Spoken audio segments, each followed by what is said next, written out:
Whoa, welcome everybody to the 23rd episode of the Illegal Formation podcast. I am your host, Scott. Joining me today is my great friends, Dan, the Eagles fan, that one dude you see in the upper left-hand corner, and then Joey, the Cowboys fan, in between us underneath.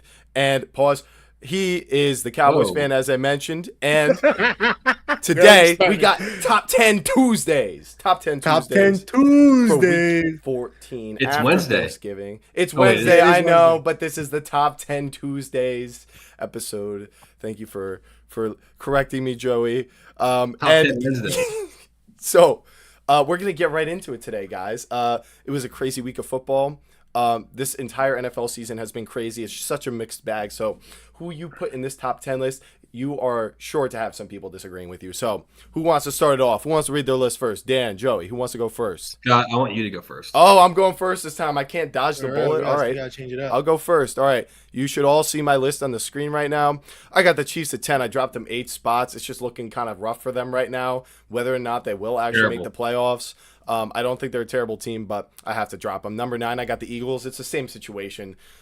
Really good team on paper, but just showing so many issues and dealing with injuries right now, so I drop them 6 spots. And then number 8, a new team on my list. I got the Chicago Bears. Finally getting some respect from me. You two were both asking for it last week. They delivered with a win over the Eagles, so I put them at 8. Number 7, the San Francisco 49ers. They got their bye week this week. So they're going to get healthier, and they have one of the best records in the NFL, despite being third in the NFC West. Number 6, I got the Cowboys. I got the Cowboys at number 6. I just think they look so good. I want to put them higher than this, but I got to see a larger sample than 2 games, so I put them at 6. And then number 5, I got the Green Bay Packers. They're starting to look like how I used to talk about them earlier in this season. I moved them up 4 spots after their Thanksgiving win over the Lions. Number 4, I got the New England Patriots moving up 3 spots.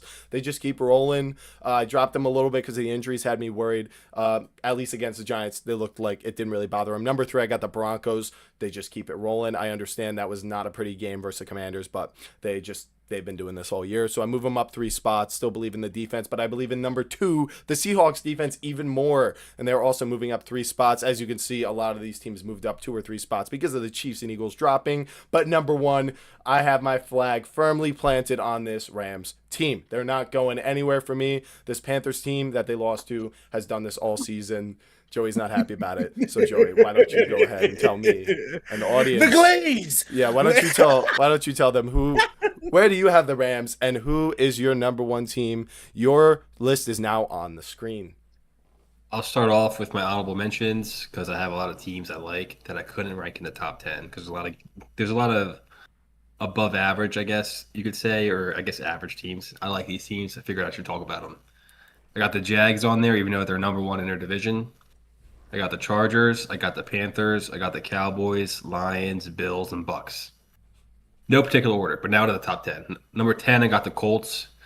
I went back and forth with I don't know why I'm going into detail with this, but I have the Colts at 10, talk about them later. Eagles at 9, Texans at 8, 49ers at 7, the Bears at 6, the Broncos at 5, the Packers at 4, Seattle is at 3. Number 2, I have the Rams, and at number 1, I have the Patriots. Okay. Very, very, very brief and concise. Joey, Dan, let's see if you can top him. Your list is now on the screen. Okay.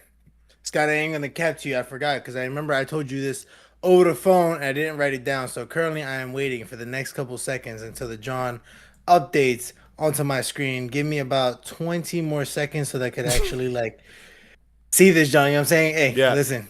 Technical difficulties. I'm still It'll- waiting. yeah, it'll I'm show up. still Technical waiting. Here we are. All There right. it is. So now that I see it, let's get it rocking. So at 10, I got the Colts. At 9, I got the Texans. 8, we gotta have the Niners in there because I was not expecting that against the Browns. That was kind of interesting. 7, I'm gonna give the Cowboys down on a little hot streak. I see what's going on here. I'm gonna give that respect. We gotta keep it rolling. The Bears shocked me as always. What's it called? As I've been telling you, I've probably been the biggest Bears hype fan out of the 3 of us. So Yep. it's like I'm gonna give them that respect. I've had them in the top 10 for a couple weeks. You know what I'm saying? This is what we're doing.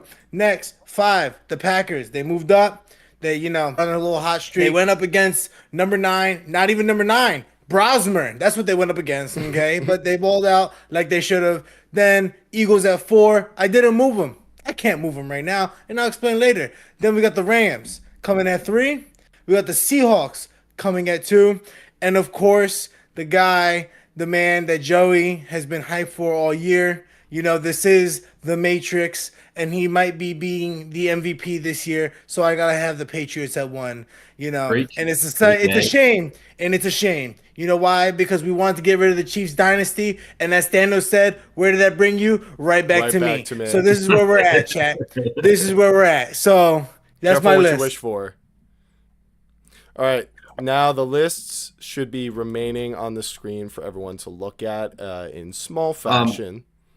What's up, Guys, Joey? before we go any farther, I just want to ask a question. Like, what are the odds that we ever, like, as we do this podcast type deal, top 10 Tuesdays, Wednesdays, will we ever see the Giants make a top 10 appearance ever That's in our just life? hurtful. That's so No, hurtful. I heard somebody. So I was talking to my cousin today, right? I was talking to my cousin, and he has full confidence the Giants will win the NFC East next year. He has full confidence that they could do that. And Scotty, I just got to ask you, in your professional opinion, can you back up such a claim from such a passionate Giants fan throughout the years? So I think it really, obviously, it's going to depend on the coach and GM. But let's just say it's a good Mike coach and McCarthy. GM hire. It's successful. I really think the Giants have a lot of pieces to work with. The defensive talent is Scott, hold on. clear. Let me stop you there. Wait, hold on. He asked me the question. Hold on. You can Okay, well, rebut me in a second. I just want to rebuttal something you always say. You say the Giants have pieces. Everyone in the NFL has pieces. It's the National Football League. The whole league It's has that your pieces. pieces just be breaking sometimes. Yes. Yeah. Okay. All right. Every team in the league's talented and has talent on their team. All right. So to respond to that, I guess I'll start by addressing this. So the Giants allegedly have talent, but they suck every year. So why is that? So I will say, first of all, there's major injuries every year, and I don't know what you look at for that. Do you look at the training staff? Do you fire them? Do you bring in a specialist from like Germany or something? I don't know. I don't know what you do. But we've got to do something about these injuries and keep these players healthier. That's number one. Not much we can do about losing Neighbors and Scadaboo this year. We've been competitive in most of the games, so I think having them, we would have won at least a couple more of the games. We looked really good, at least with just Dart and Scadaboo out there. So when I say we have pieces, it means we have pieces coming back next year. Pretty much our entire offense. The only thing that's been healthy this year, for the most part, is the offensive line once Thomas got back. So just as far as the offense goes, like, yes, there's still things we need. We still need more talent on the line. On defense, I would say we still need help at corner. Linebacker 2 is showing serious, signs of lack of depth behind Micah McFadden, and then the safety play has been really inconsistent for what we're paying for it. So, yeah, but how much of that is up to the coaches? I don't know. Do I believe they can win the division next year? They would have to have a couple things go wrong. Like the Eagles have another season of injuries. The Cowboys, like something goes wrong for them. It would really have to be a spectacular year 2 leap from Jackson Dart in the passing game. Some additions on the offensive line, and then just a defensive coordinator that can just get this defense that does have a talented front seven at the very least.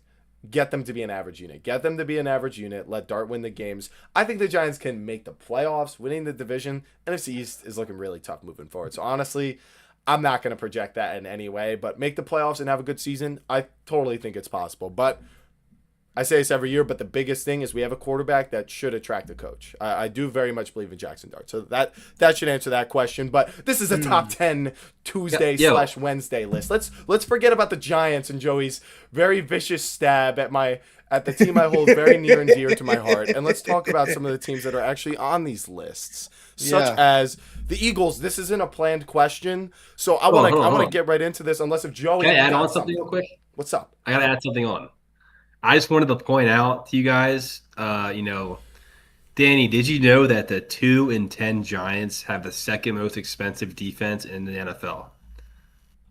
Behind the Steelers, right? Behind the Steelers, the second most expensive defense is the New York Football Giants. Yes. They're paying more for their defense than the Broncos pay for their defense. Just putting that out there. I understand, 100%. And then, and so are these the pieces that we it's crazy to? Like, because while I know Abdul Carter's on his rookie deal, I don't know how he's gonna. You know what I mean? Like, I feel like when you hurt the mental of a player by sitting him, you're sitting your 3rd overall pick, right? 3rd overall this year. Yeah. Yeah. All because he was assaulting his baloney in the team meeting. A freaking yo. I want to bring up how I wanted to talk about the Giants and Joe Schoen's press conference. Can we do that now? Yes, let's get that in. Let's get that in now. We're here on the Giants. Let's get the Giants fans' reaction to Joe Schoen's press conference because that's what a lot of this is. So, Joe Schoen was asked very viciously by pretty much the entire media all these questions about basically whether he deserves to keep his job, right? It's the bye-week press conference for the GM. Head coach is already fired. Defensive coordinator is already fired. So the pressure is now on him. There's nowhere to hide. This is now his team. And at least after a performance like we had against the Patriots that was completely embarrassing from a special teams performance, uninspiring decisions on fourth down in a 2-10 season when you got nothing to lose. And after the game, Jackson Dart just sounded totally defeated, but additionally saying he won't change his play style. I don't think he needs to stop running, but I think it's clear he needs to be a bit wiser about when he takes hits. I thought it was a little disrespectful that he said that this is not soccer, okay? Playing soccer myself. No, I'm behind that. But playing soccer myself, that was kind of a crazy ass. That's like if a soccer player went in their press conference, it was like, well, this ain't football. We're not barbaric. We'd be sitting here like, I've never heard a soccer player say it. Must be a reason for that. But anyhow, Joe Schoen, speaking of Jackson Dart, was actually directly asked a question I wanted to hear him answer. And that was, someone saying that there was an insinuation that Jackson Dart was more so Brian Dable's guy than Joe Schoen's guy. And his answer to this, very, very vague, because Joe Schoen claims that the decision to draft Dart was an organizational decision. You don't get much more vague than that. Obviously, the organization drafted him. But I feel if he felt like, if you asked around the Giants organization, was this my guy?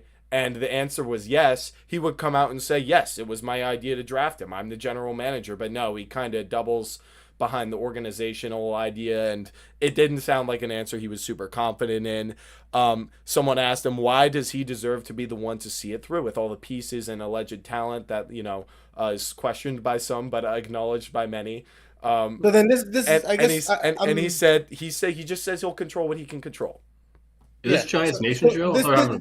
So Joey, this has been like brewing in my mind, right? Okay, because your owner gets roasted ridiculously for dumb decisions 24/7, and I'm not gonna lie, while everybody shouted him for Micah, I low-key thought that was a genius move because it's been paying off tremendously to this point. So Scotty, I'm gonna go to your owner for 1 second, right, and ask. I'm curious to you. What his owner is cancer, by the way. So think about. Okay. Wow. We're not going there, Joey. Let's stay on track. So, as I was saying, as the NFL, the New York Giants owner, what goes through your mind, right? With a coach like Brian Dable, who said, that's my guy, was turning ish around, brought you to the playoffs, did what he had to do with Daniel Jones, got Jackson Dart and Scatterboo. You guys started exponentially getting better as time went on. And he, in his mind, was like, this GM is definitely still making the right moves. The same guy who paid Daniel Jones instead of Saquon, the same guy who told Saquon, dip the free agency, but we'd like you back at some point. The guy who was like, you know what, Daniel Jones, he's upset and he said he wants to leave. Yeah, he could leave even though I just paid him. The same guy who's done a lot of the same ish throughout the years. And you're just in your mind just like, it's that coach. Like, as the owner, why? Why does he go for Brian Dable first? Like, to me, it's like, as the owner, what makes you sit here and be like, this GM I'm still going to ride with this dude and believe in him? Like, to me, it's almost like blackmail. I don't think he is. So I think the Giants' mindset heading into this offseason, this was another question he was asked, is if a question he was asked was, hey, some of the head coaching candidates that you interview may actually prefer to work with another GM, and it's a possibility that they would let you go and hire that coach. Like, what do you think about that? And that is, I think, very much where John Mara's head's at. He's just holding on to Joe Schoen for now because replacing him right now, number one, is a lot more work and noise than he wants to, I think, deal with in a season that's already lost. He just wants to get through this season and then start making the changes in the offseason, whatever they may be. And I think when he fired Brian Dable, kind of in my head, we saw these two as a package deal for the longest time. So it just kind of echoed to me that Joe Schoen is done too, because you can go back and forth with who you want to blame, Brian Dable or Joe Schoen, but the bottom line is they're the two most responsible people for this team, and they've won 5 games in the past 2 years. So, it's Remember to go. I just want to make sure you still hear them correctly, right? Because he said he could barely hear you guys on my John right now. So, Remy, just type if you can. Just let you know. Keep going. Yeah, chat. If I see a couple people watching right now, if you can hear me loud and clear, please so kindly say so in the chat, and I will announce once I get any word from my end. And then just to finish up with this Joe Schoen Giants stuff, because we got to get into the top 10. That's what people are here for. He was questioned about do we have leaders on this team, and then he goes on to name a bunch of second year guys and rookie year guys. It's like no, Burns is probably the biggest leader on this team right now, and that's it. And it seems like he's even giving up. Shane was asked about the defensive underperformance, just said we just got to do better. So defensively, you see it Burns over Sexy Dexy. He is vocally the leader. Dexter doesn't speak up as much. And then he was asked where specifically he failed. Huge question. Someone asked him, where was your role in contributing to only 5 wins? And he just said we just aren't winning, and we just got to do better.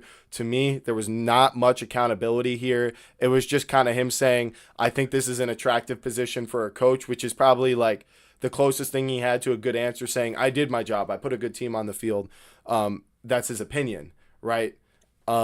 Realistically, that's not been the result. So he sounded really nervous, and I think that's a guilty conscience. I think if he knew he did a good job, I don't think he would have been as nervous for this interview, and I think Joe Schoen is doomed to be let go this offseason. I do agree. He wasn't the worst GM ever. He did some things right, but overall, holding on to Dable, all this kind of stuff, just the whole plan didn't work. So probably best that we part ways with the Giants. Any questions? We should move on, but anything else? Let's move on. I do agree. No. I'm just saying. I do agree. He had yes, this dude fucked up a lot.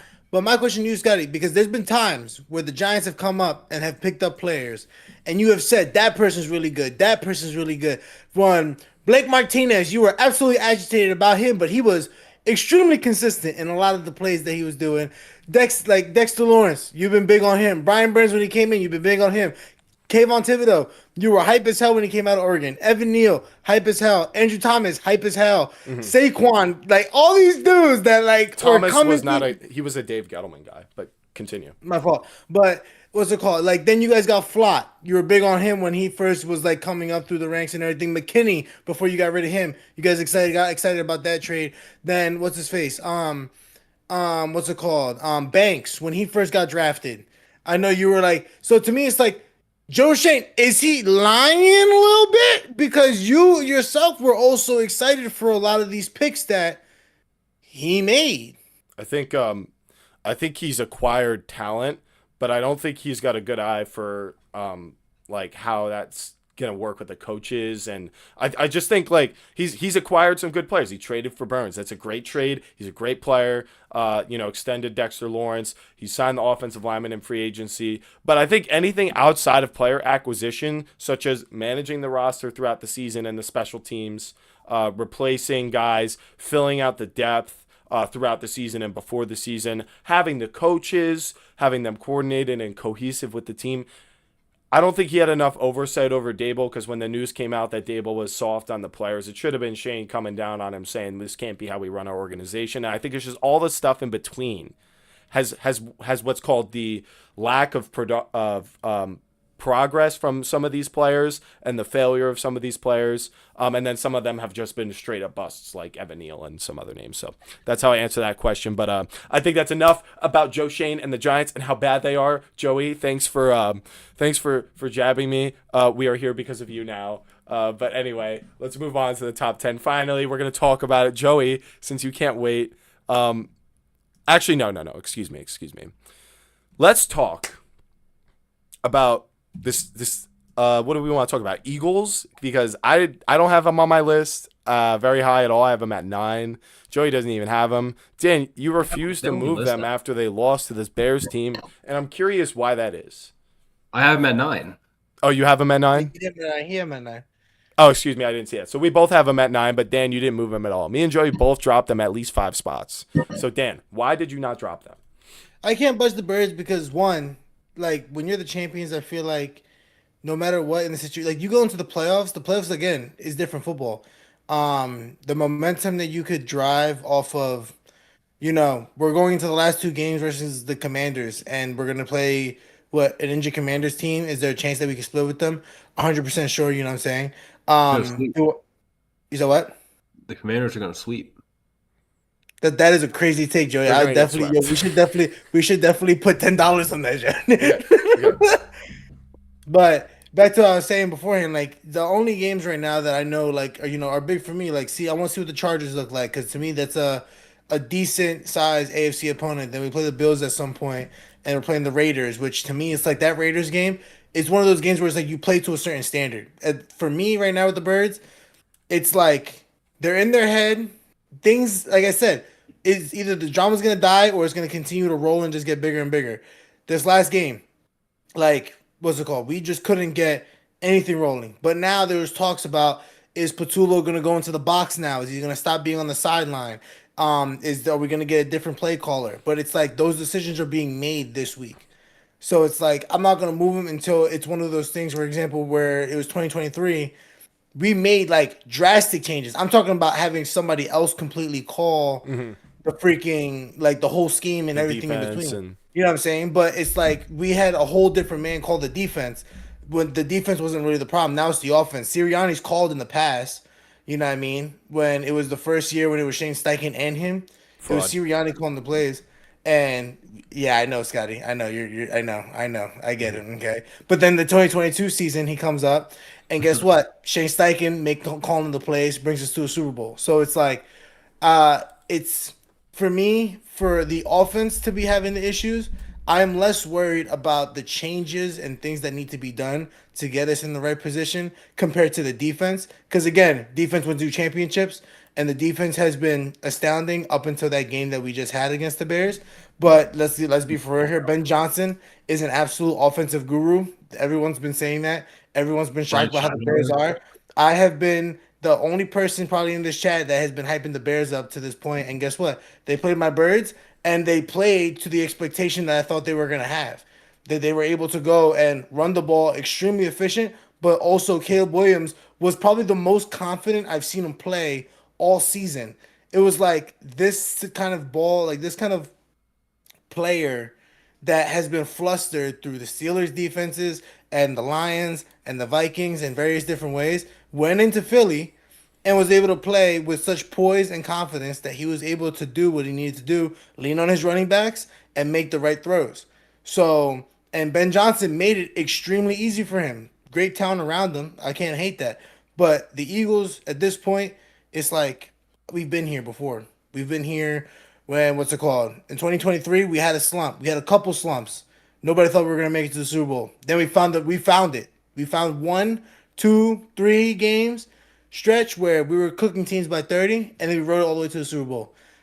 We still got a couple more weeks left, and I just got to see that personally. And I think to me, now we're playing against the Chargers. They don't have any of their tackles.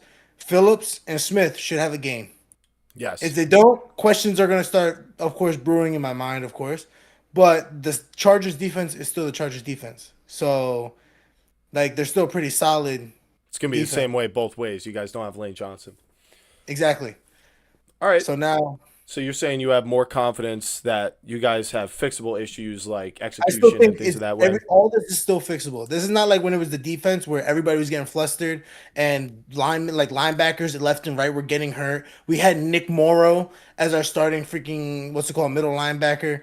Our D tackles were getting hurt left and right. The corners were kind of like inconsistent beyond means. Like Bradbury was getting burnt 24/7. Our safety spot was getting alternated every other game.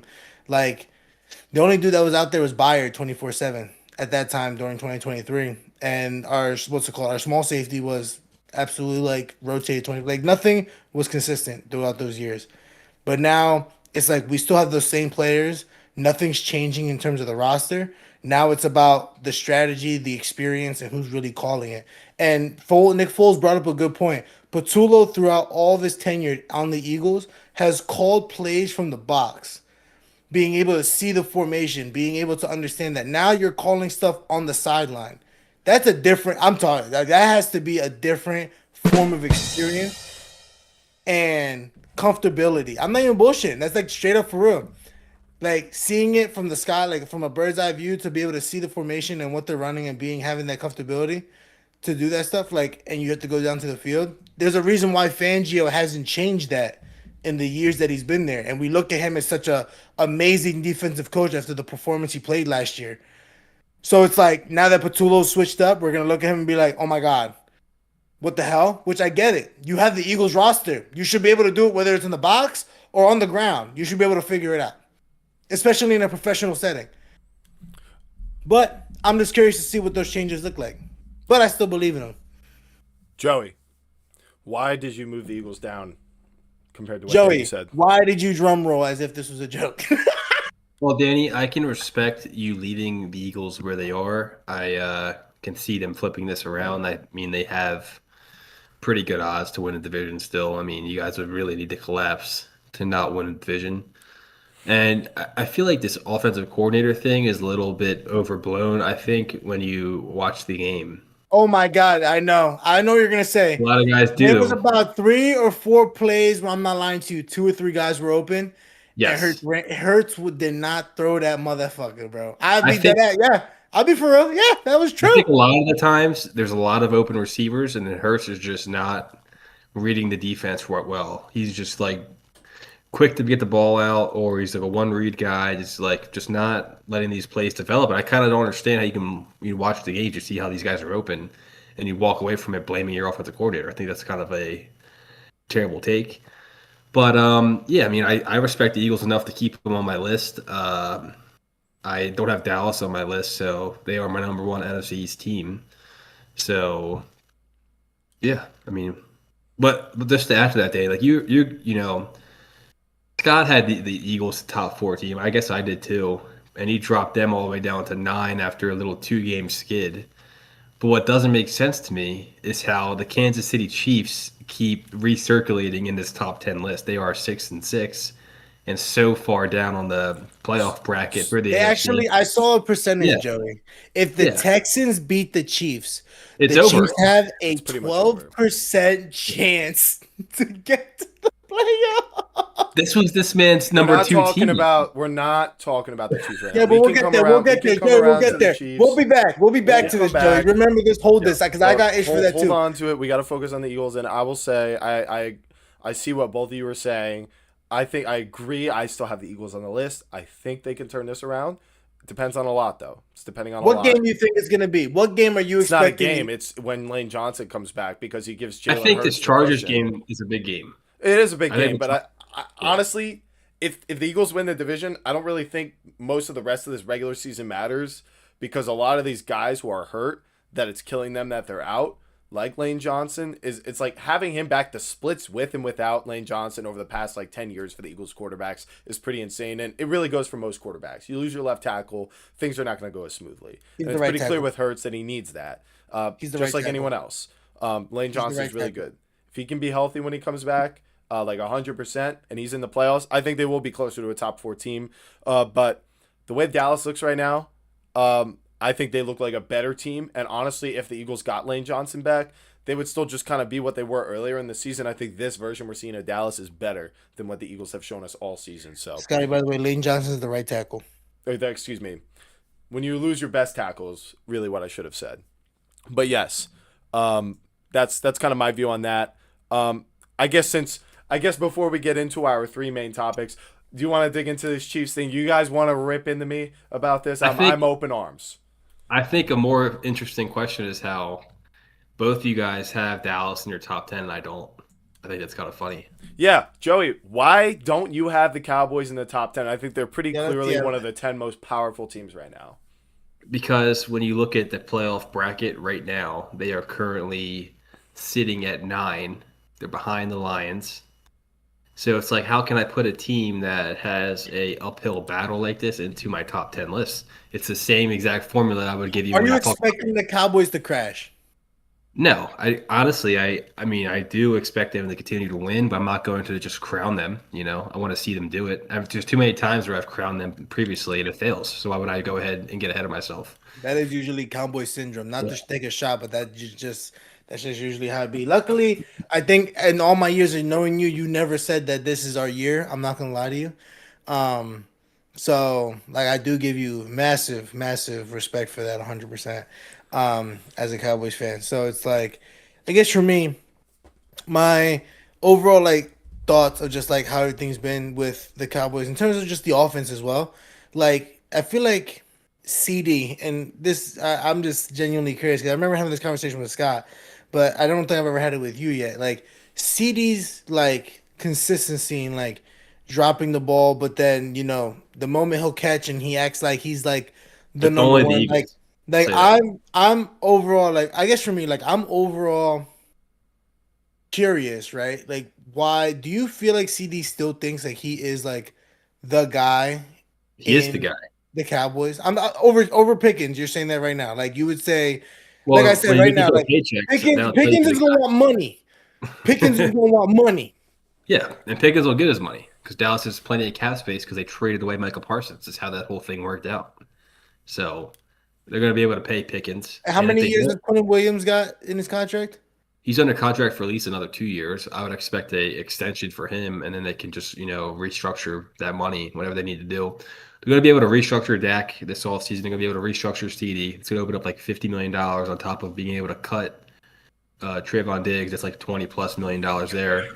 Cut your right tackle, who sucks, Terrence Steele, another $20+ million. They have a lot of money and a lot of flexibility for what they can do.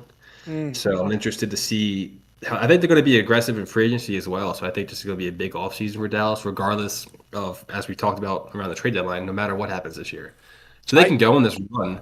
It won't really affect what they had planned anyway. You know what I mean?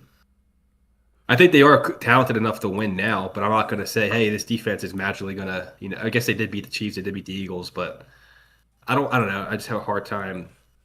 They are playing a lot better. So I'll just leave it at that, I I guess. will I will simply say this because this is a projection thing. We only have a real 2 game sample size of this Cowboys team, and it is an amazing sample. I mean, you had an amazing comeback, and then you had a game where early on you were down, but you took the lead and you held it the whole game.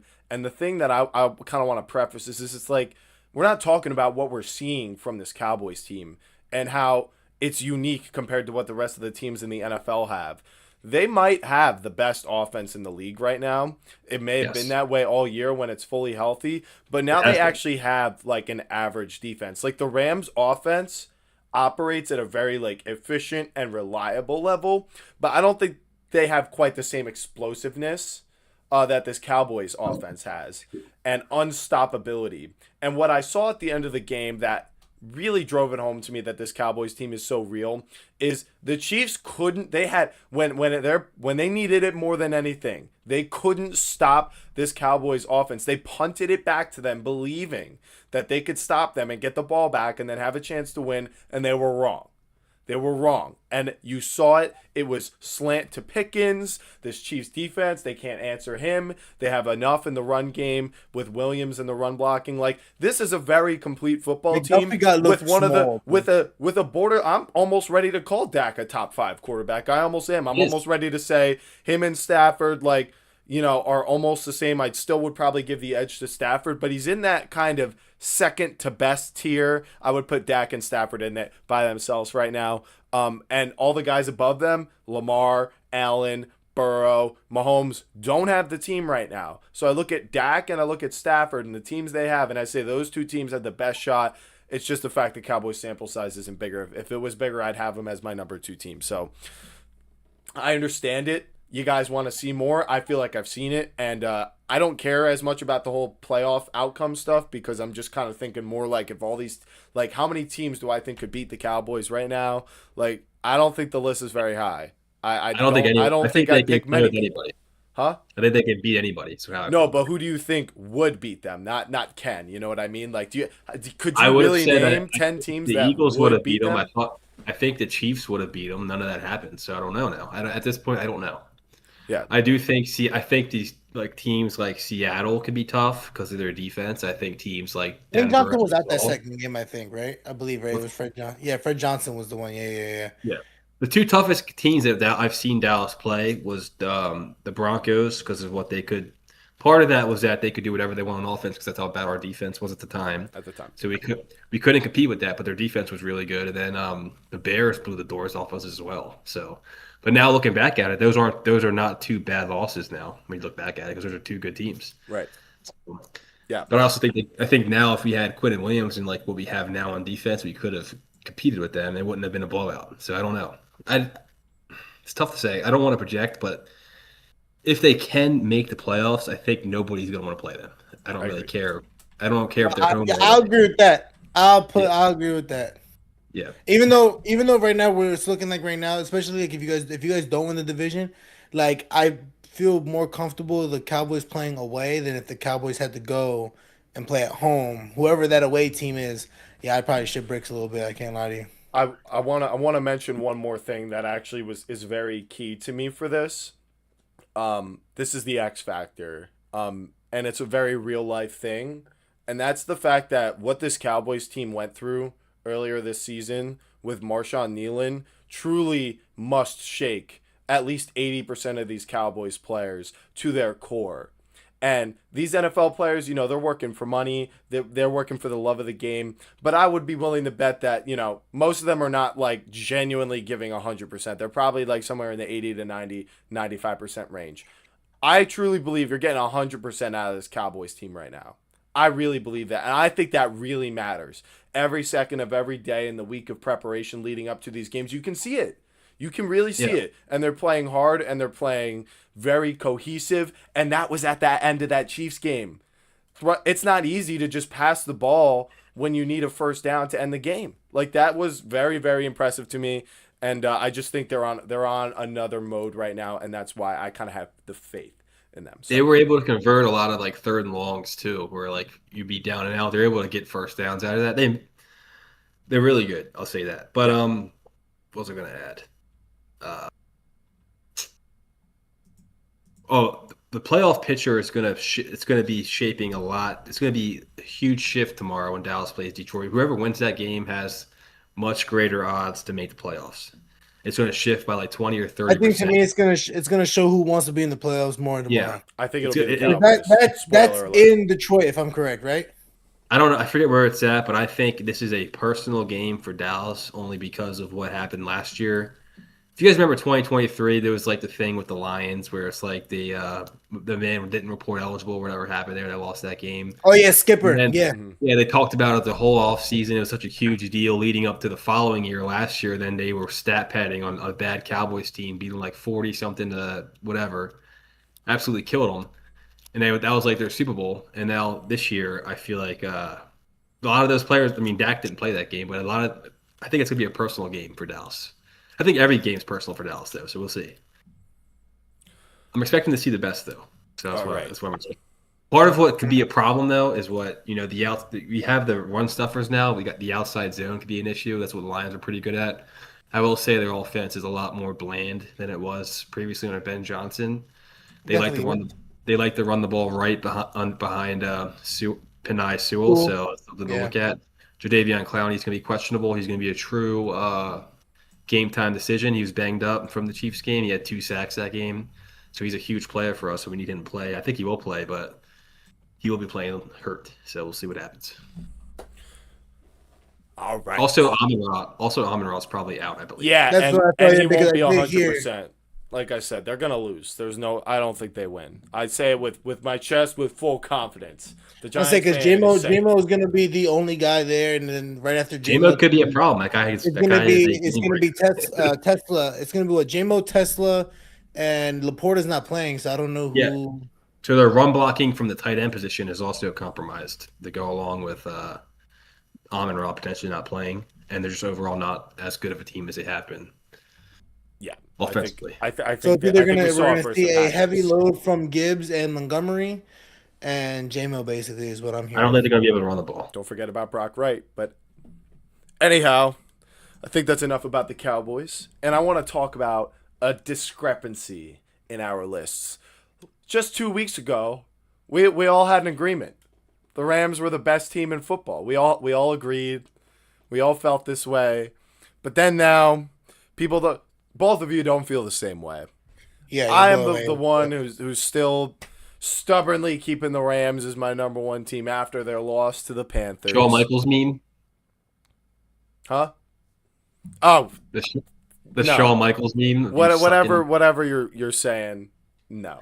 But yes. I'll pull it up. I want to pose the question of who the best team in the NFL is, whether it's the representative from the AFC, currently the number one seed, the New England Patriots, who both Dan and Joey have as their number one team, or my number one team, the Rams, who are still probably the best team in the NFC, even though they technically don't have the number one seed. That would be the Bears right now. And in a sort of way, we could come back to this again. Yeah, get that off the screen. I don't want to see that. Get that nonsense out of here. But another reason, which I'll just start off by setting up the next question, I don't even think the Patriots are the best team in the AFC first. And I think the Rams have played in a lot closer, more competitive games like that Seahawks game. They prove that they can get it done against the best defense in football, in my opinion, and a quarterback that was playing at an unstoppable level at the time until he played that game, and then he threw 4 interceptions. It's kind of like, I think, the thing that exposes, right? Like, exposes these teams that go on these runs against easier schedules. There's no denying the Patriots have had an easy schedule this season. They combined wins of the teams they've played against compared to the losses is like 50%. You know, they win like a third of the games that they play. So very not good rate. And, you know, as great as Drake May is, he looks phenomenal. He looks like the MVP right now. He might even win MVP over Matthew Stafford. I just believe in the entire team of the Rams more, the weapons on offense. I think the coaching, I would give the edge to the Rams. I respect the Patriots coaching. And then I think... Jimmy, I'm not going to lie to you. I think this dude's been on Instagram too long, bro, because the fact that he just said because he definitely read... Scotty, what did I say? So what got me, right, you were like, you're not impressed with the Patriots wins. And the reason why I'm saying that and about the Instagram thing is because you definitely saw the Homer Simpson meme about Patriots 10 wins, and they see all the staple in the clips that holds his back fat, and it shows the Bengals, all these bottom teams. I've been truly saying this for weeks, and you know that's true. You know that's true. You can only play who's on your schedule, though. So, and then if you look at any good teams, like the Eagles had this happen, the Chiefs, they all play schedules that are similar to this. It's just kind of how it works. It's the NFL. I truly believe there's something to go through a gauntlet every year. Like, it doesn't work that way. Are you gonna say, right? The Patriots go far in the playoffs. They had a Mickey Mouse schedule. Well, I'm just gonna say, like, this regular season for them is Mickey Mouse. There's no legendary game for the Patriots this season. That win against the Bills is probably their best win all year, and it's a thing that the Dolphins have accomplished. It's a thing that other really bad teams like the Falcons have accomplished. Now the Patriots will play them again when the Bills are far more desperate and will surely take them seriously. And I think sweeping the Bills would be like, okay, I'll put more stock into that game, but you're not only going to play the Bills in the AFC playoffs. I think the Broncos personally are better than the Patriots right now, but I kind of want to put that off to the side for now because we can come back to that as a whole other question, focusing on just the Rams and the Patriots as who's the best team in the NFL. I mean, just going through what the Rams have done this season, when you look at like point differential and stuff, I'm pretty sure they're still leading the NFC in point differential the same way the Patriots are leading the AFC. And in terms of, you know, being a well-rounded, full, complete team, they can run the ball with Kyron. The passing game is comparable to the Cowboys with the receiving duo, except I think Stafford is a little more refined than Dak. He didn't look great last week. I'll give it to you. He had 2 picks early, and then the fumble lost them the game. That was Stafford's worst game all season. I don't think we see it again, personally. I think that was like Dak's game versus the Bears. You're going to have 1 or 2 every season. We haven't seen it yet for Drake May, but if anything, I think that's a bad thing. I think the Patriots need to have a bad week. That was the Falcons game. Huh? We did see with Drake May. That was the Falcons game. I remember coming on here losing my ish about how horrible that Drake May was doing. The fact that he was running around with the ball with one hand, he fumbled the ball twice, gave up the ball beforehand, threw an interception. It was just like it was just traumatic, like horrific game, like horrific play by them. The only reason why the Patriots won that game was because what's it called? They shanked a freaking extra point after scoring a touchdown. That's right. Yeah, and that's another thing for me with the Patriots is they've blown out a couple good teams like the Panthers. That was probably their best blowout. Although the Panthers weren't really firing on all cylinders early in the season. Seeing what they're doing now, I'm still going to credit the Patriots that they managed to blow them out.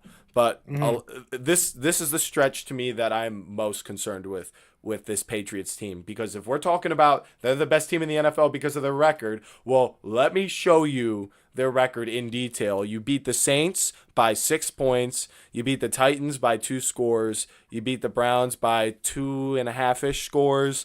You beat the Falcons by 1 point. You beat the Buccaneers by 5 points, which, to be honest, I think since Evans was hurt, he's going to potentially come back soon. But I think they dropped a tier to like more of a slightly above average team since not having Evans. They've lost more games in the past like month and a half than they've won. Then they beat the Jets by 2 scores. Fine. Beat the Bengals by 6 without Joe Burrow. Not great. And then they looked probably I'm not going to say the best they looked all season versus the Giants. But they looked better. The Giants are really bad, though. The thing that I liked, though, is they don't have Milton Williams and they don't have Will Campbell, and Drake May still looks good. That's very reassuring to me. But I want to see that versus the Bills. Like, can they still beat the Bills without Will Campbell and Milton Williams? I think it's a good question considering the Bills will take them serious now and all that kind of stuff. They got the Ravens, who will be desperate in Week 16, whether they're eliminated or not. And even still, those two teams have been disappointing this year. I really want to see this team play the Broncos in the regular season. It's a shame that they won't. But speaking of disappointing, Joey, I'm sorry to disappoint you, but Remy to go just put in my chat that Detroit money line, you need to hit it. It's got to be a thing. That's what he's thinking, and this is donate money. Go ahead. Nuh-uh. Nuh-uh. But yeah. I think it's pretty clear what the grievance is with the Patriots. It's the schedule, and it stinks because there's really nothing you can say as a Patriots defender to be like, it is like, yeah, you can only play who's on your schedule. And what I would say to someone like myself, if I was defending the Patriots, is I'd say, well, we'll just have to wait and see in the playoffs, and I believe that they will succeed. They will be the best team, and perhaps they will go to the AFC Championship and have a good playoff run, and it's all going to come to fruition. So then I guess so this is where I'm curious, because the Eagles have gone through this in the past. If they go through a playoffs where they went through a Mickey Mouse regular season and say, injuries happen anywhere. Mm-hmm. If injuries acquire, go throughout the playoffs, and they're able to just cruise on by into the AFC Championship, do you still sit here and be like, they're not a good team, they're not this, they're not that? Like, that's because you suffered adversity and you continued to succeed at your goal of winning. And I think it's just all the more credit to the coaching staff. Josh McDaniels, Mike Vrabel is a great staff.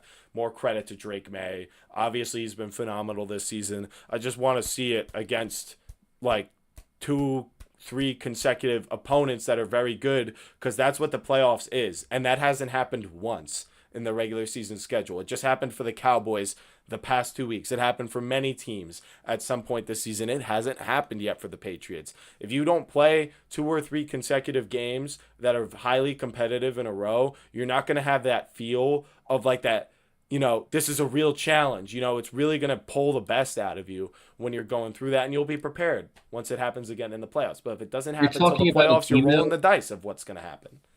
You're talking about a team that had a top 5 pick the last 2 years, complaining about how they're winning games. I mean, I think it's kind of ridiculous. So that shows how impressive their growth is. That to me is not relevant to how are they the best team. Like, what they've done is amazing this year. But but that's where I say, like, Scott, again, not to throw a shot, but like the Giants had top 5 picks back to back. Yeah, where the Giants at? Like top 5. So I'm saying I'm not trying to throw shots here, but I'm trying to be for real here in the sense of like now we're sitting here with the Patriots, and they're able to like turn it around with Drake May, with Will Campbell, with all of these players that like Christian Gonzalez, like that was their first round picks. And now like Christian Gonzalez, you could say he definitely is like up there, top 10 at least corner in the league somewhere. You know what I mean? Drake May, we're talking about MVP this year. Will Campbell, I died for this shit. Like he's about that life. Like, and now he's hurt, I think, for the rest of the season, I believe. No, So I it's think he'll like, be back at some point because it's only a sprain. okay, so then now he's gonna be back. I guess to me, it's like this kind of shows like with also too now they added Vrabel, so it's like they're just leading in the right direction, and it's like I guess like while that might be growth, doesn't growth develop momentum for greatness? Well, just because you grew the furthest doesn't mean you're the best team. If you start from zero and you grow, say, 20 spots in power rankings and become a top 10 team, you might have had the greatest growth that season. That doesn't mean you're the best team because a team could have started at 5 and finished at 1. That's the best team. I've never said the Patriots didn't accomplish anything this year, which is kind of what this question insinuates. I just think you're reaching it though.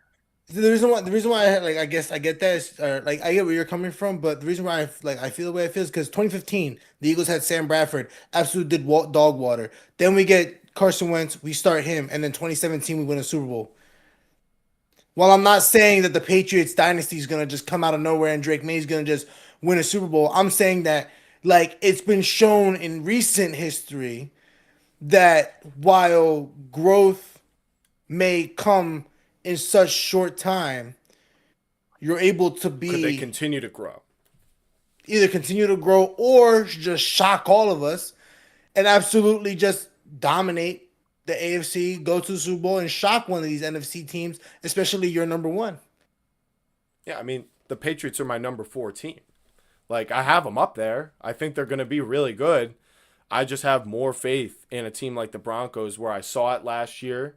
You know, I understand the playoff loss was really disappointing. I think they're significantly improved. Seattle is the one team where you could kind of question me. Why do I have them over? Because I believe in the defense a lot. I think Mike McDonald, probably a better coach than Mike Vrabel. And I think the defense is the best in football. Broncos are the second best in my opinion. Hence the order. And I think they kind of have similar situations on offense. I think the Patriots offense is kind of what helps them the most. And the defense is kind of like a well-coached unit, but it can suffer if there's like talent or mismatches on the other side of the ball. And I'm just not going to project that they grow all the way to becoming, I guess, allegedly this would be the number 2, team in the NFL as, the best team in the AFC on my list, or even just the best team. And I want to circle back now, since it seems like, we're kind of done talking about the Rams. We've all addressed how we feel about the Rams and the Patriots. But what I want to also talk about now is I feel the Broncos are a better team than the Patriots. I really, really believe that. And I want to know why the Broncos aren't getting the same level of respect as the Patriots, especially since we're seeing that this is growth from last year building into this year. Like we could have expected this, So Joey, why don't you say why? I just said why. Their offense stinks. So let me be more elaborative. Let me be more elaborative with this one. So I genuinely think the Texans and CJ Stroud year 1 are what the Broncos are right now. The hype, nobody really knows what they are. This is kind of a shocker to everybody. They're able to come back in games that they should be dominating in. I just feel like the Broncos itself are just leaning so hard on the defense production. But for example, right, it's like we give the Eagles, I know ish, right? And I always refer back to the Eagles because, we always get dog shitted on. But we've heard to the Eagles, oh, their defense carried them. Like, the offense should be balling. Yeah, the Broncos should be balling. But, again, they rely on their defense so hard to be able to keep them in these games, to be able to do and, how you say, produce these wins for them in reality. Like, while, yes, I understand that Sean Payton is, throwing out the plays that he needs to be able to do. RJ Harvey is balling out the way that he needs to. Cortland Sutton is being effective. Bo Nix is getting the ball where he needs to be at. But at the end of the day, it's like I just feel like when it comes to like give it next year, I don't think they're doing the same thing. Next year they're gonna be like the Commanders. I genuinely feel like right now. I think, and you know what? This is where I'm like, I disagree. I think you've got it backwards. I think last year the Commanders had a easy regular season schedule. Now this is Drake May's second year, but they had a young quarterback who was having a spectacular season. Relative to his youth, the offense was clutch. It was making game-winning plays. It was coming from the quarterback. The coaching was all cohesive and all that kind of stuff. And they managed to go all the way to the playoffs, upset two teams, and then fall eventually because they weren't as talented as the Eagles. And they simply could not win that game. And I kind of feel similarly about the Patriots. I think Drake May might be even a little better than Jaden Daniels, but He's a lot better. Not but even close. but the bottom line is this is still a team sport, and if the Broncos are dependent on their defense, the Patriots are dependent on Drake May, because I don't really see like any particular unit on the Patriots carrying them. And when you compare their losses on the season, early on it was the Steelers and Raiders. They're a different team than that now. It did still happen to this roster though. I mean, the Broncos, like, they've been in every single, they could have won, they could be undefeated right now. They lost to a healthy Chargers team week 3 by a field goal. They were in that game. They lost to the Colts week 2 when nobody knew how to handle the Colts. They lost to them by 1 point and they should have won if it wasn't for that whole field goal fiasco at the end. This team could very easily be undefeated, and then listen to their wins. We talked about the Patriots' 2 best wins being a Mike Evanless Buccaneers team and the Bills, who none of us have on the top 10 list. I don't know why. I thought that was a funny way you said a Mike Evanless Buccaneers team. It's true. It's a Mike Evanless Buccaneers team. It's a significantly worse unit. And the Bills team that none of us have on our top 10 lists. Okay? But the teams that the Broncos have beat this season, the Eagles, the Cowboys game doesn't matter to me as much because they weren't the same team. That Texans game doesn't matter to me as much, but it is still an elite unit, and they managed to win that game even when their offense was struggling. I trusted Bo Nix more, and even if Stroud was in, to be honest, I would have trusted it more because he's got the offensive line to help him out. They beat the Chiefs in that game. That was a must-win. That allowed them to have this lead over the Chiefs that's keeping them down. And Chiefs suck.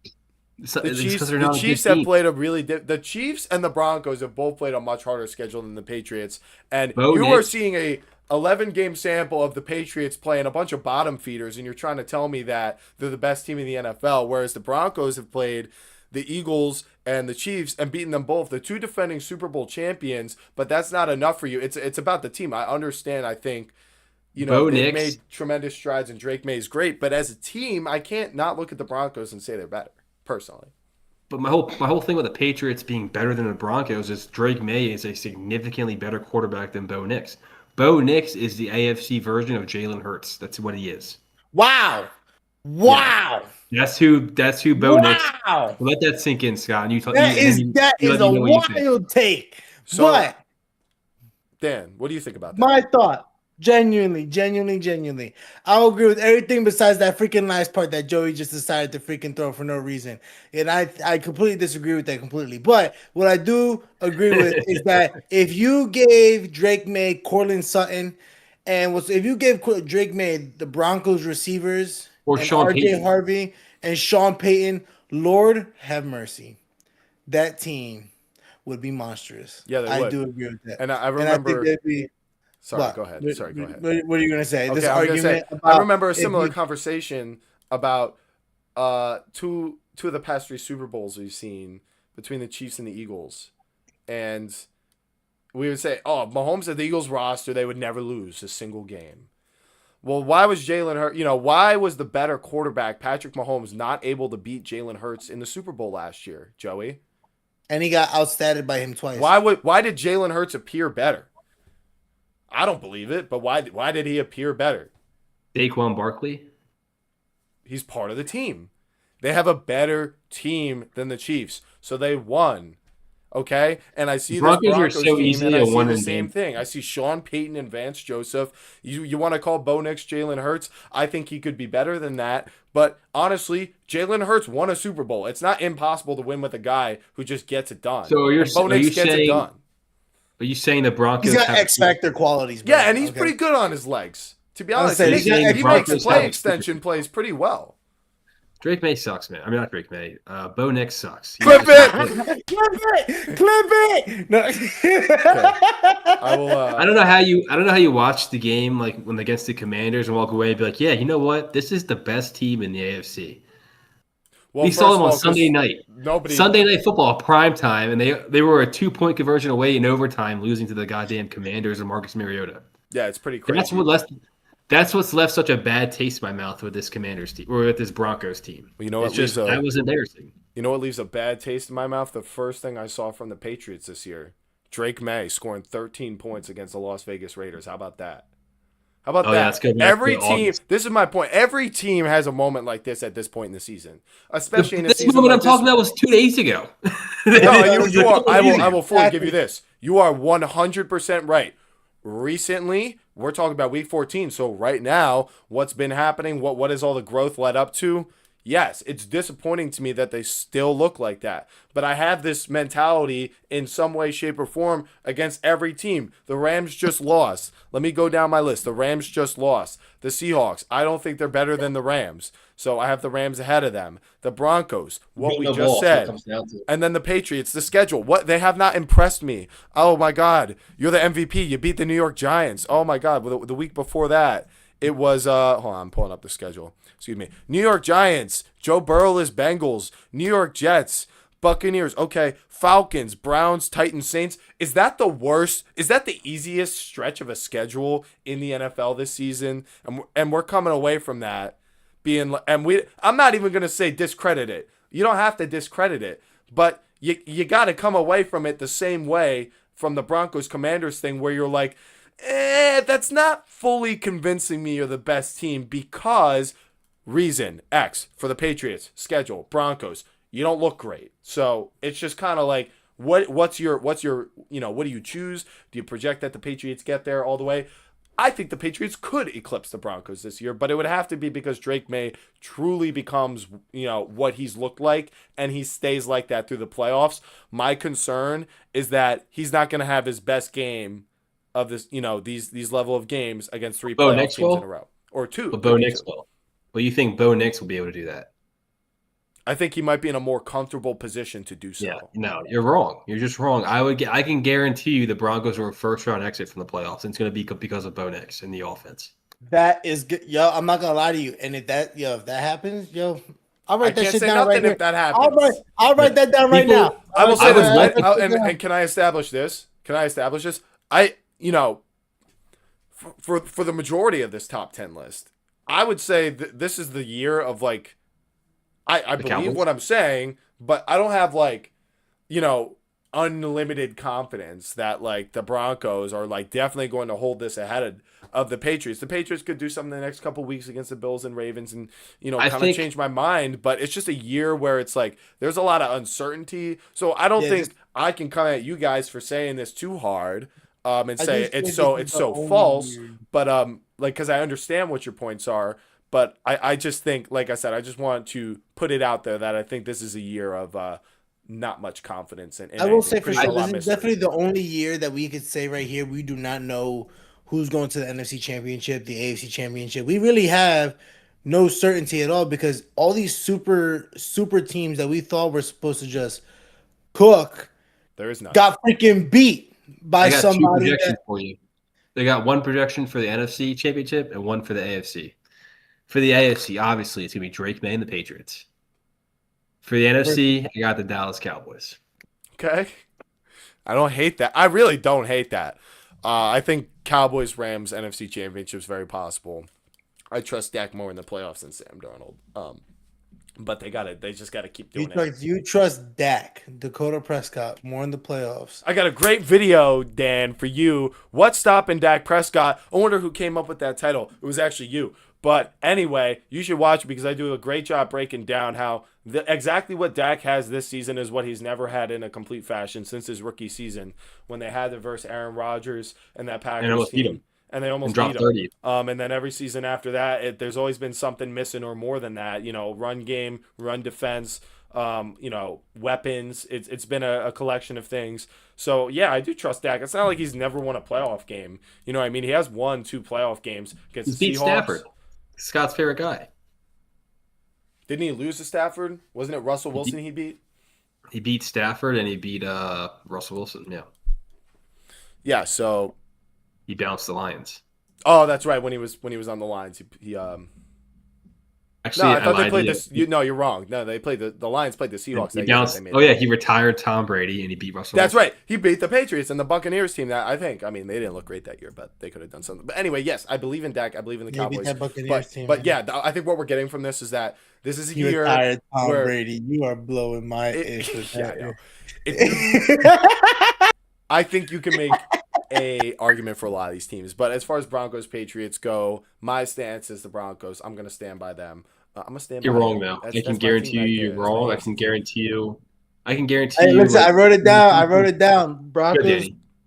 I first want this round. pin because we're going to come back to this because I'm going to be right. Because I think if All you're right. in the AFC, if you look at the playoffs, there's a team you'd want to play that's a top seed. You'd want to play Denver because I would say their guy's Bo Nix, and Bo Nix is a limited quarterback similar to Jalen Hurts. He's a guy you can expose, and he's not going to be able to beat you with his arm. I feel like so we'll have to find out. We'll see. We'll find out. But that's an That's why when we talk Patriots Broncos, it's like I feel like these are two very similar teams, and you can boil it down to Drake May versus Bo Nix, and that's when you boil it down to the quarterbacks. I feel like I find out it's a very easy answer. I It's think Drake May.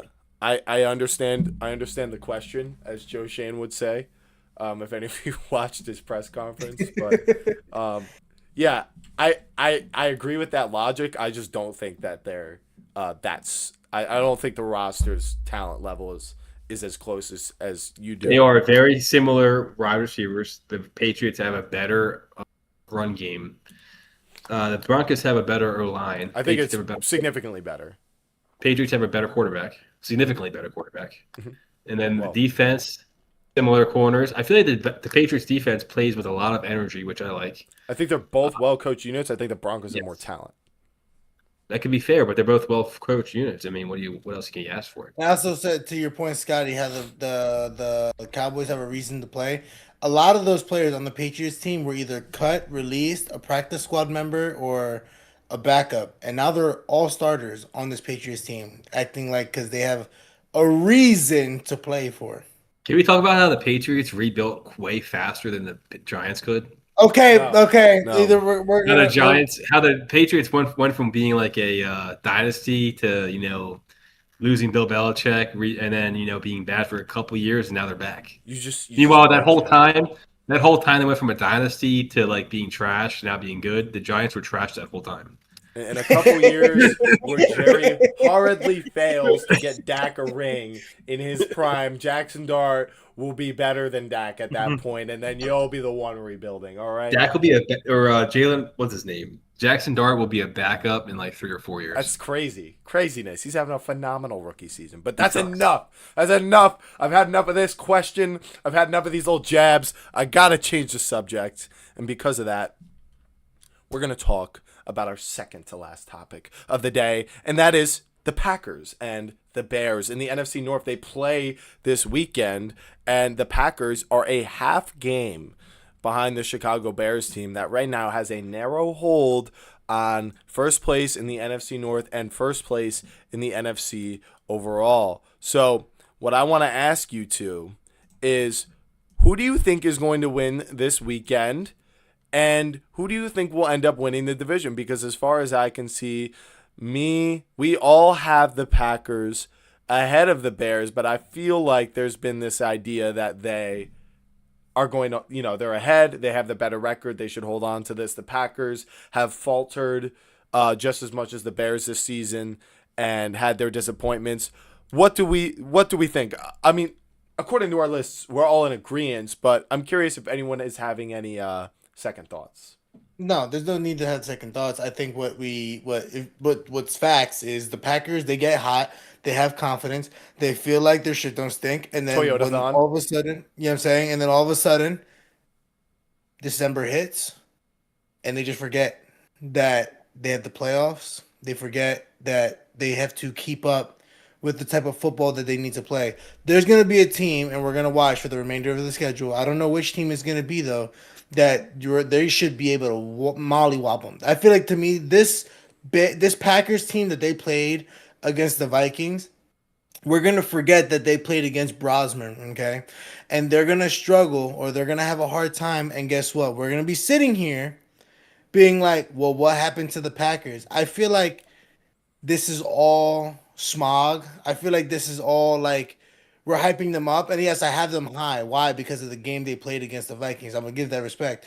But I'm gonna go into this seeing how the Niners have always been against the Packers, how the Eagles have been with the Packers, how the Bucks and the Packers, in my opinion, are very like I similar don't think we've teams. seen it. I know, but I'm saying they're very like No, I'm saying similar. I don't think we've ever seen it. Yeah. No, we've never seen it. We've never seen it. I'm saying like if I'm going person for person, like what's it called? As like the offense so much elevated, like very elevated. The defense is very elevated, but then the what's it called? The Packers offense, not really big name receivers. The Bucks defense, like I would say, is better I in think that the Bucks sense. are a bad matchup for the Packers. I agree. I think it stops a lot. Jacobs probably will get shut down, and their They have wide receivers are not. receivers to expose the Packers' And only defensive weakness. exactly. So for me, that's where it's like to have big body like Buka and Evans now. It's gonna ball like you know what I mean? Like And so Godwin looked good last week. exactly. So I genuinely just don't know what it is about the Packers that like besides receivers because they don't like they got Golden and I haven't seen him really do much So are the you past saying you have couple. more confidence in the Bears? Like Yeah, they play week I 14 and do. week 16, so they'll play twice over the next 3 weeks. And what's your expectation for those two games? They're gonna split. They'll But split. I think the first game, I think if it's at Packers own the Lambeau, First Bears. game is home versus Chicago. yeah. So I think Jordan Love is gonna be the first quarterback to I think have a hard time with the Bears compared to the Packers always owning the Bears throughout the years. Um, I know Joey's gonna bring that fact up, but I just feel with how consistent and how good Caleb's playing, you know what's gonna kill the Bears is if Caleb falls off this track of how consistent and how calm he's been playing. If because I he's in the think it's big more the moment, run does game. he fold? I think they can continue to successfully run the ball the way we saw them run for over 200 yards against the Eagles. That's their key to win every time. I think the run game is very important, and the Bears will do an okay job running the ball against the Packers. I think the difference about whether the Bears win or lose in Lambeau this weekend, I think the difference is how does Caleb Williams' ability to avoid the pass rush show up in this game against this defensive line? Against Micah Parsons. Against Micah and Rashawn Gary, Van Ness, and all these guys. And can he slip away from some of these guys and buy time for guys like Ron Dunze to catch some jump balls over these corners, He's been or for him trash. to take off and run up the sideline and turn a potential sack into a first down? I think he can, if he can do that like 4 or 5 times against this Packers team, I give him a pretty good shot to win this game, because the Bears defense has been kind of an enigma, like kind of like to be honest, like a whatever unit this year. Like I don't think they've been that great or terrible. Like they've just kind of been okay here, not good there, and then it's not bad. But I think it all depends on how this Bears offense shows up, and I think the root of that is going to come out in Caleb Williams. I think the Packers are going to, dare them to throw the ball, and we will see how Caleb Williams handles that pressure. What is my expectation? I think the Bears will lose this first time around, and then I think when they come back around in Week 16, they'll have a better shot to win. And since they're at home, I will just say that they split, but it's going to be really close. It really is. I mean, this Packers team too plays the Broncos in between those two Bears teams. That's another thing. So they're going to play a real tough defense, and then have to come right back around and play the same team again. I just think it's going to be a little tougher for them to win that one. And they go Baltimore and Minnesota to finish off the season. But so what do I ultimately think is going to happen? Okay, they split the series. How do they both finish off their records? I think the Packers' schedule is a little bit tougher. Except because the Bears have a free win versus the Browns, even though is that really that free. But then they do have 2 tough games versus the Lions and the 49ers. So it's actually kind of balanced. Gonna give it to I'm actually doing this on the fly now because I'm saying because you're thinking starting to have about it, second thoughts. right? I'm thinking, all right, they both have tough schedules. They play each other. If they're going to split, the team that's a half game ahead should stay ahead. Exactly. Right? But I'm going to give it to the Packers because I think they can beat the Ravens and the Vikings. The tie is also an advantage for them. The tie is an advantage because if they just have to win this weekend, they'll be It's only a half game. Right. Yeah. And I think 49ers Lions is a really tough way. Packers 49ers Lions is a brutal way to finish your season if you're the Bears, compared to the stretch that you have played. Even this Eagles game that they won that we're, injecting a lot of this credit into was against a Lane Johnson-less Eagles team that just seems rudderless right now. It's kind of like what I said about the Patriots with the Bucks, where they didn't have Evans, and they've gone who were the Eagles losing to in that stretch? What? Who are the Eagles losing to this week? That's a good question. They're playing the Chargers. Oh yeah, right. So you guys are going to lose two teams in similar spots, so that should be an interesting one. But Danny, do you remember Week 14 and 2023? Do you remember that game? You're talking about the Drew Lock game against the Seattle Seahawks. Time's up with this Trey Lance game. Same exact week.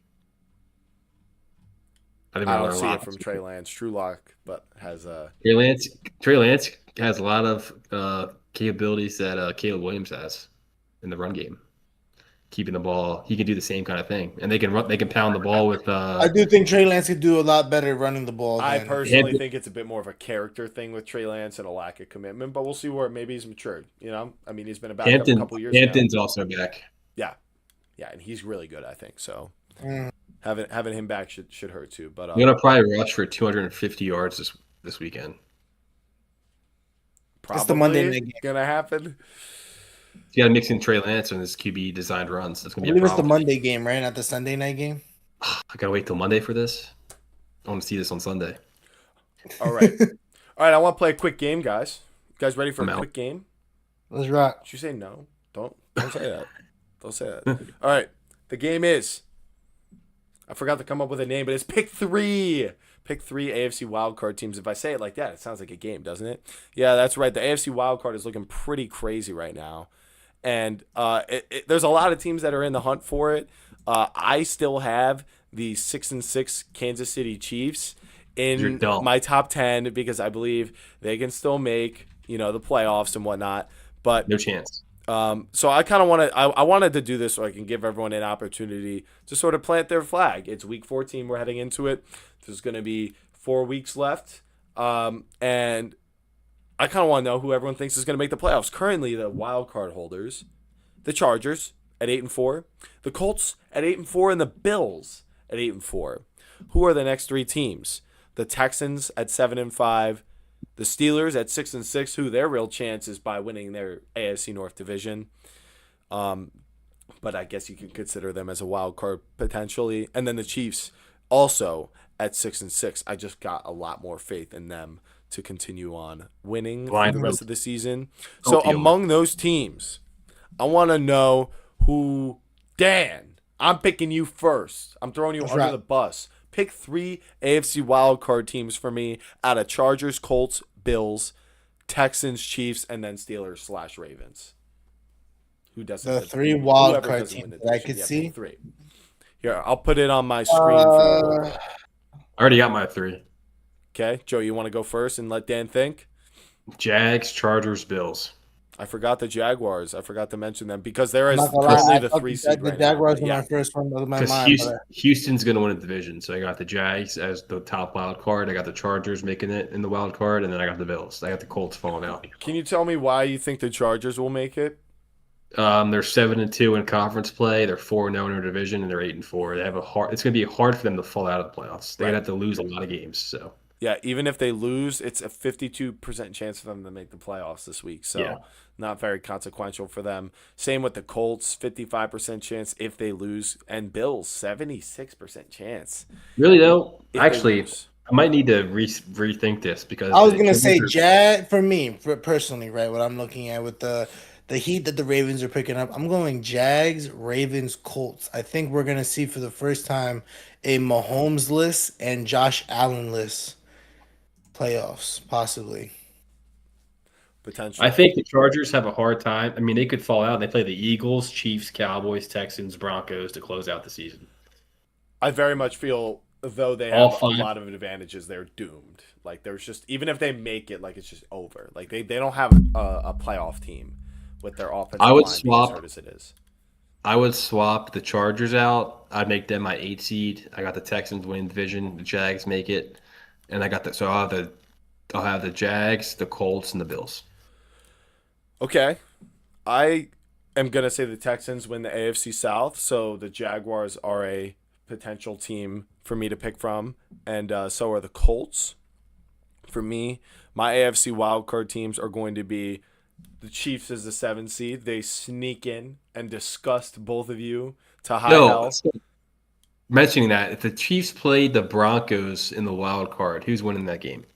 I would assume the Chiefs.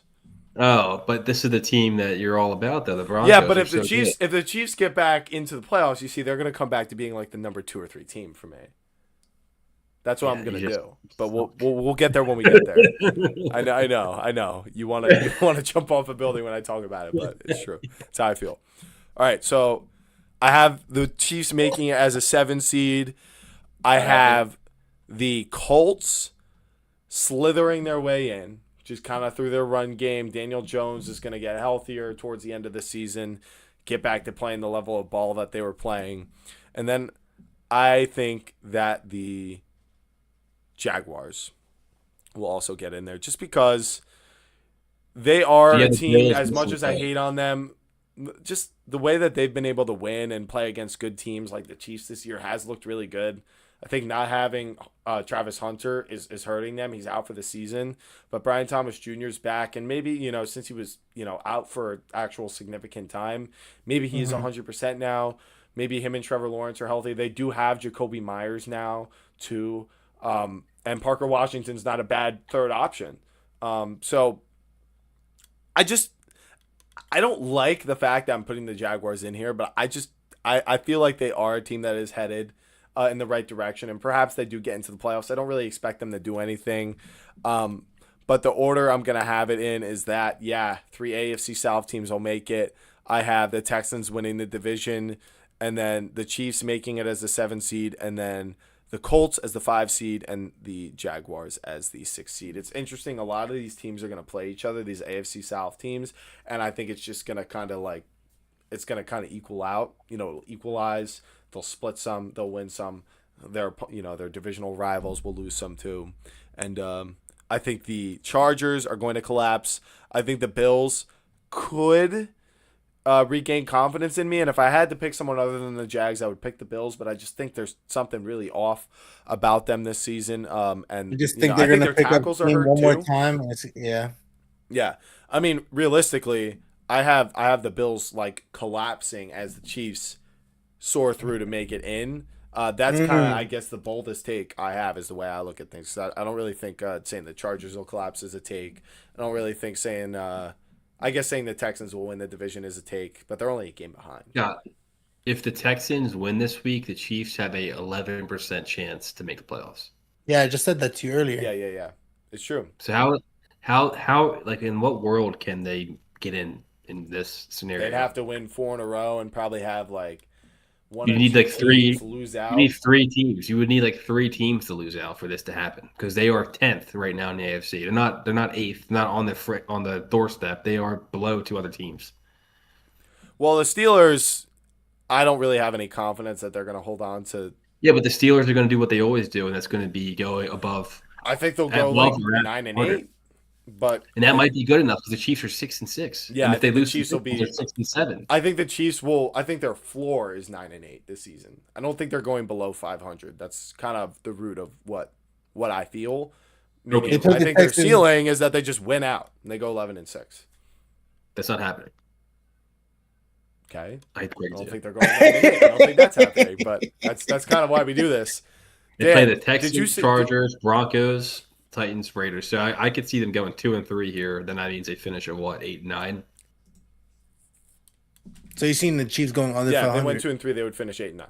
Yeah, they lose to the Texans, they lose to the Chargers, they lose to the Broncos. They're not losing to the Chargers, bro. They're not. The Chargers are a better team. They're not a better team. How are they not? They're 8-4. The Chiefs Because are 6 they and 6. won those games when both their tackles were healthy early in the season. They already Justin beat the Herbert's Chiefs. now banged up too. They already beat the Chiefs. They beat the Chiefs. Okay, so the Raiders are better than the Patriots. They beat them week 1. We're talking about the divisional matchup here.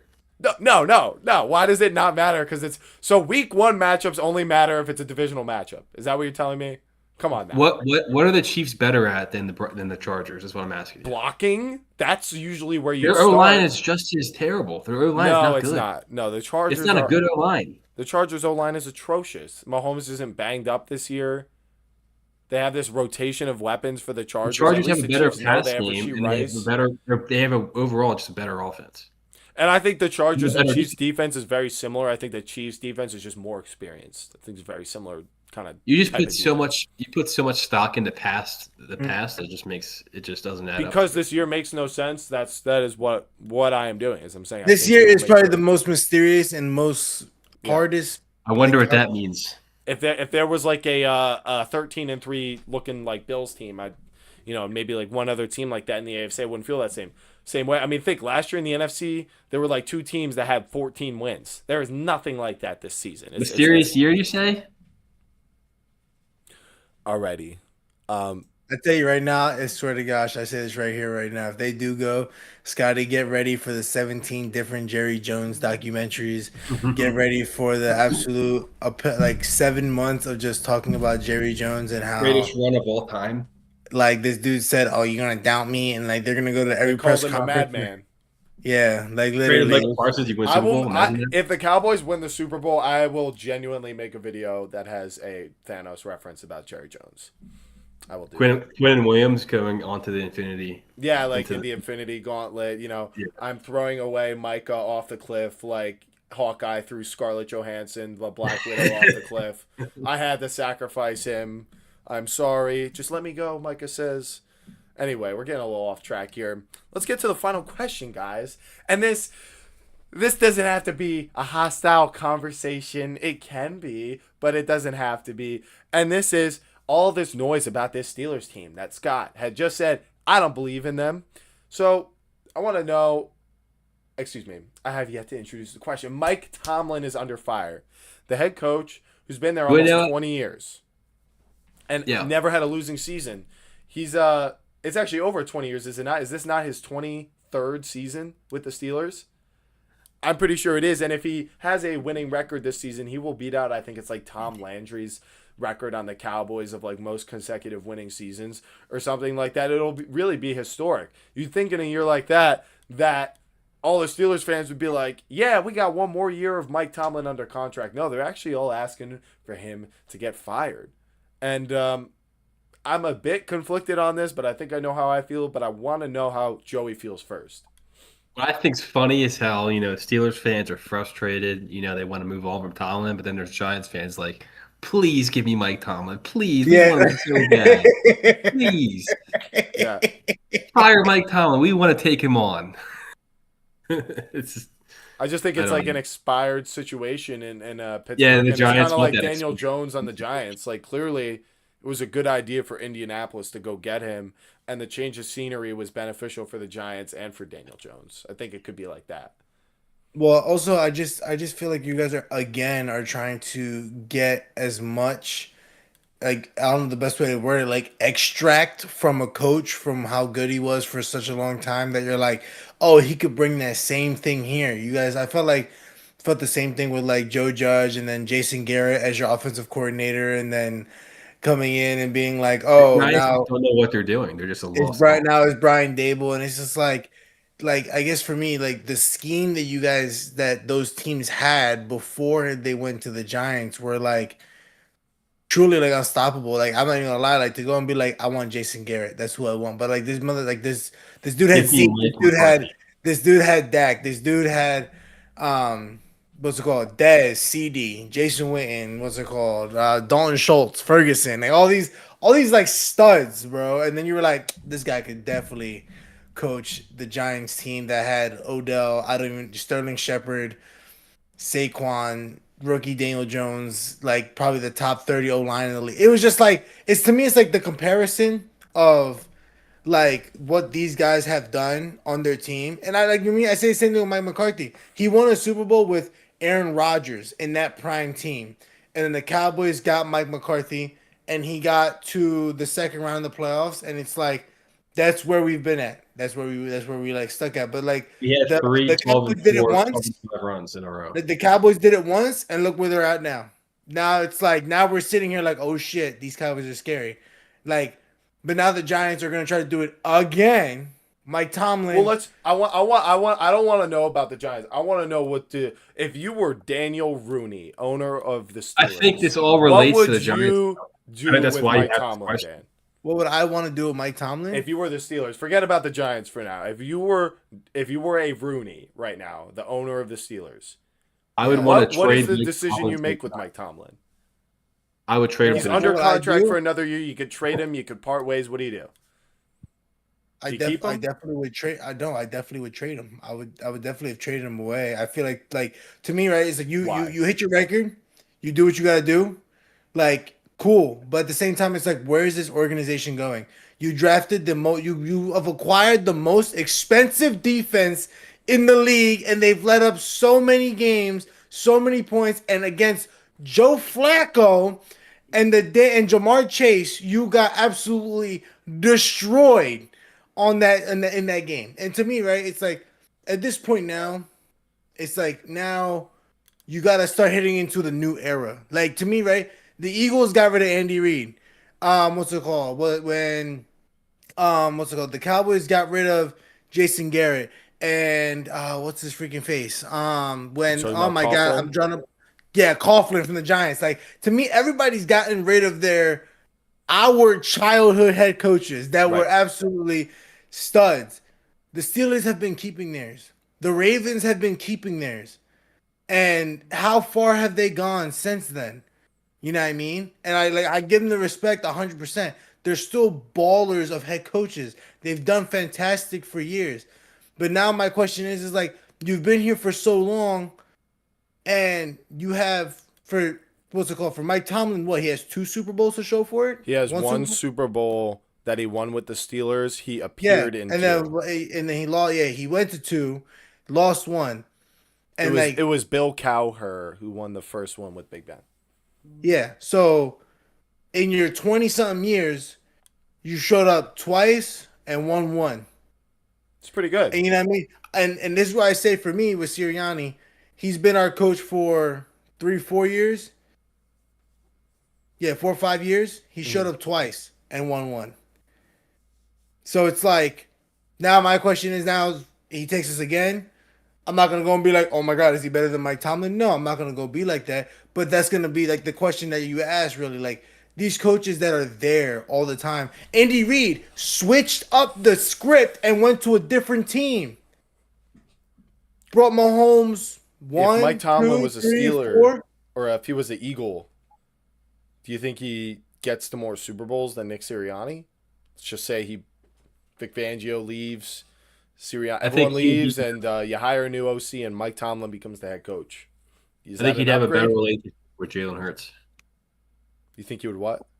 Have a better relationship with Jalen Hurts than Nick Sirianni. I think I totally thought if there was another team that should have looked at Jalen Hurts, it should have been the Steelers. I thought he would have been a perfect fit there. I thought he was the perfect fit for the Steelers. He said he thought he was going to go to the Steelers when he saw the PA number and everything. He literally said like, I want to play devil's advocate because this is the only reason I'm torn on this. How on the precipice of hitting the all-time consecutive winning seasons, record and having poor quarterback play for the past 8 years when he's on the defensive side of the ball, can you look at a coach who's about to do that and say you're the problem and not the GM or, maybe the offensive coordinator isn't right still? Why look at Tomlin and say he's the issue? Because I kind of know like how I feel about that question, but I want to know like, how do you guys justify firing or trading, the most consecutively winning head coach in NFL history potentially? How is that possible to justify? I think they should trade. I think they should trade Mike Tomlin to the Giants for their first-round pick. Okay, but what do you think is the reason the Steelers should trade Mike Tomlin? I think it's just time for a fresh start, probably. I mean, Literally, they've like been Is the spinning grass their always wheels. greener though? It's not like easy to find a good coach. no, I get that Well, I think it 100%, is but just the like Giants aren't good at finding coaches. That's what it comes Well, there's down to. plenty of teams that struggle with doing it. The Steelers certainly haven't been one of them, but it's also been 25 years since they've looked for a coach. And it's a different owner now. The owner at the time had passed away, who brought on Bill Cowher and Mike Tomlin, and I'm pretty sure the GM wasn't there that entire time, and the one who was kind of responsible for that. So just some just doesn't feel right about it.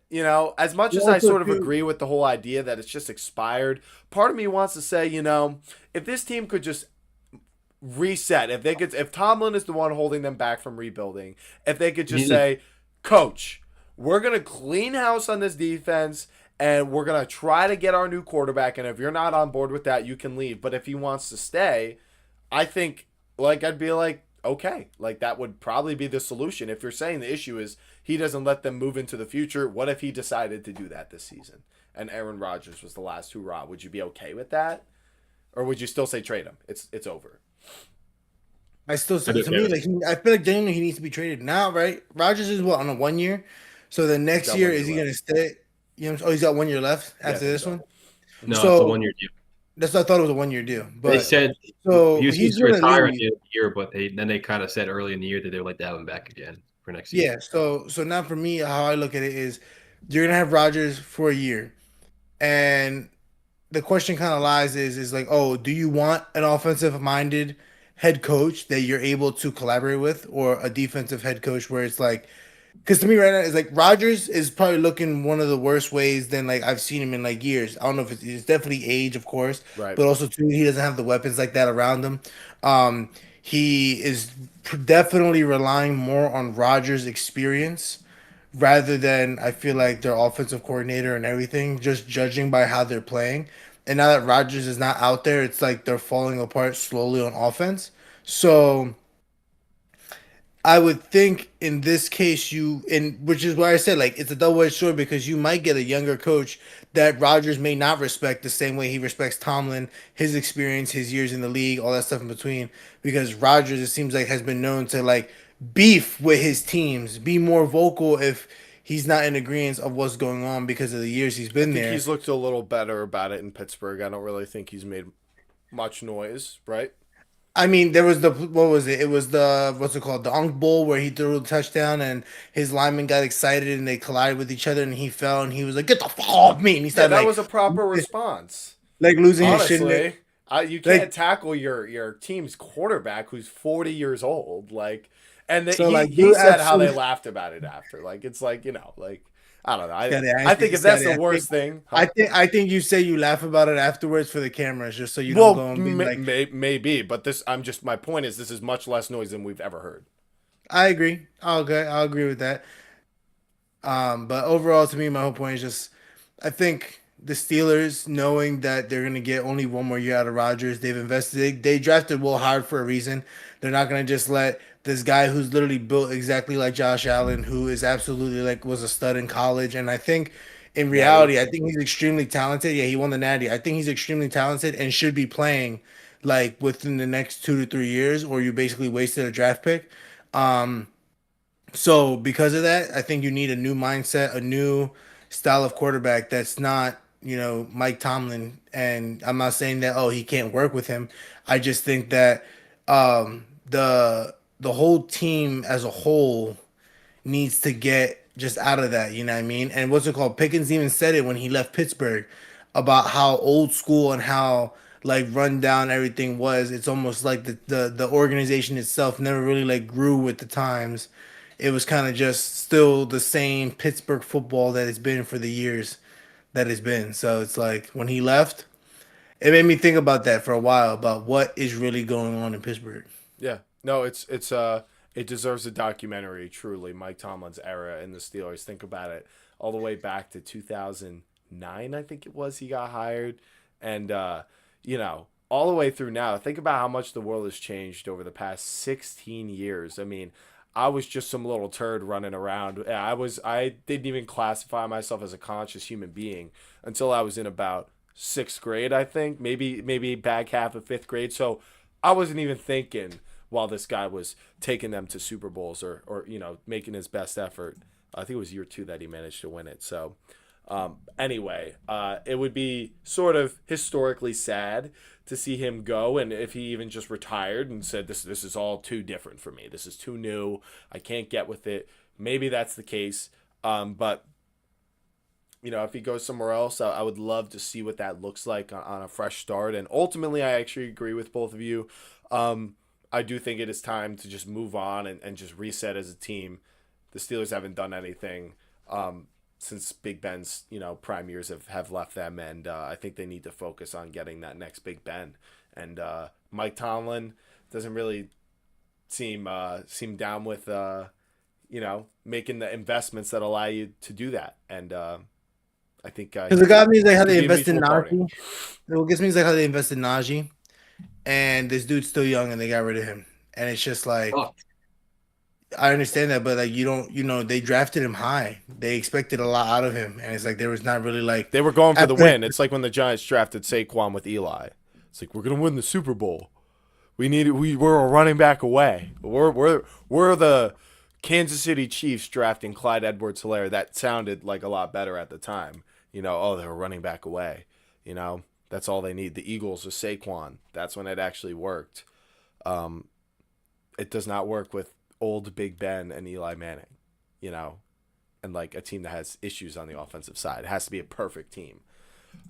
So yeah, that's going to be it for Mike Tomlin. That's it for the Packers and the Bears in the AFC North. That's it for the AFC wild card race, and that's it for Patriots, Broncos, and Rams as the best 3 teams in the NFL. So thank you all so much for watching and joining me, Joey, and Dan for the 23rd episode of the Illegal Formation Podcast for our Top 10 Wednesday this week, the Wednesday special, which is really just a scheduling error on our part, but you don't have to know that, except I just told you.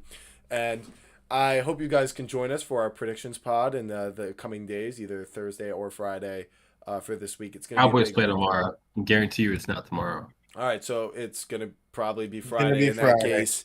We'll have all our picks ready. We'll go over each game and kind of preview. And, I'm looking forward to the Sunday reaction as well, so we can finally find out how all of our takes are holding up, as things are going to change so much. And then we're going to have another one of these for you guys next Tuesday. Prediction. And that's all I got for you guys. Joey, what's up, man?